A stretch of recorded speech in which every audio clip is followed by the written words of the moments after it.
ହଇ ହୋ ମୋହନ ବାବୁ ଟିକେ ଭିଡିଓଟାକୁ ଦେଖିଲ।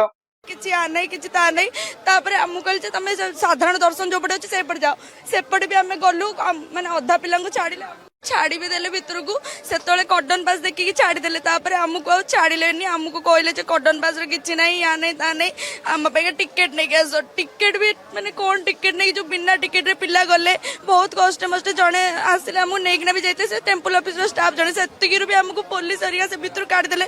ଜଣେ ମ୍ୟାଡାମ ଏମିତି ଘୋଡ଼େଇ ଘୋଡ଼େଇ କାଢୁଛନ୍ତି ଯେ ଚୋର ଡକେଇତକୁ ବି ଏମିତି କାଢୁ ନଥିବେ। ନିଜକୁ ଏତେ ଖରାପ ଲାଗୁଛି। 12 ବର୍ଷ 15 ବର୍ଷ ନାଚିଲା ପରେ ଆଜି ଆମକୁ ଛାଡୁନାହାନ୍ତି ଭିତରକୁ। ଏତେ କଷ୍ଟ ହଉଛି ଭିତରୁ।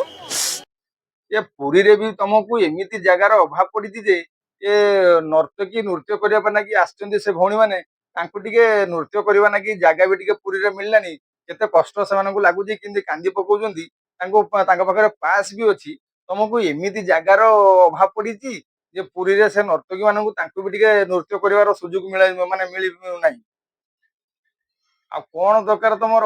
ଏ ଅପାରକ ସରକାର ବୋଲି ତ ସମସ୍ତେ କହୁଛନ୍ତି ସେୟା, କିନ୍ତୁ ଆପଣ ଏମିତି ଗୋଟେ ଗୋଟେ କାଣ୍ଡୁ କରଉଛନ୍ତି। ରଥଯାତ୍ରାରେ ତ ଯାହା କଲେ କଲେ, ପୁଣି ବାହୁଡାରେ ବି ସେଇଆ।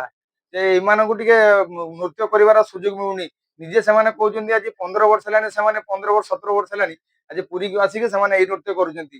କିନ୍ତୁ ଏଠି ପୁଲିସ ବାଲାଙ୍କୁ କି ଦେଇଛ କି ହଉ, କି ପାୱାର ଦେଇଛ ଯେ ସେମାନେ ସେମାନଙ୍କୁ କହୁଛନ୍ତି ନା ହେଇପାରିବନି, ଭିତରକୁ ଆଲାଉ କରୁନାହାନ୍ତି। ନା କେମିତି ଦେବେ?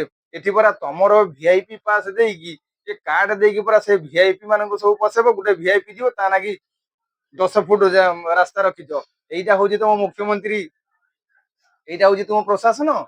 ଛି, ଲଜ୍ଜା ଲାଗିବା କଥା। ଆଉ କଣ ଆଉ କହିବେ? ଛି ଛା ତ କରୁଛନ୍ତି ସମସ୍ତେ। ଯଦି ମୁହଁକୁ ଟିକେ ଲଜ୍ଜା ଶରମ ଥିବ ତାହେଲେ ଆଉ ଏମିତି ଆଉ କର ନାହିଁ। ଭଲ ଯଦି ରହିବ କର, ନହେଲେ ଗାଦି ଛାଡିଦିଅ।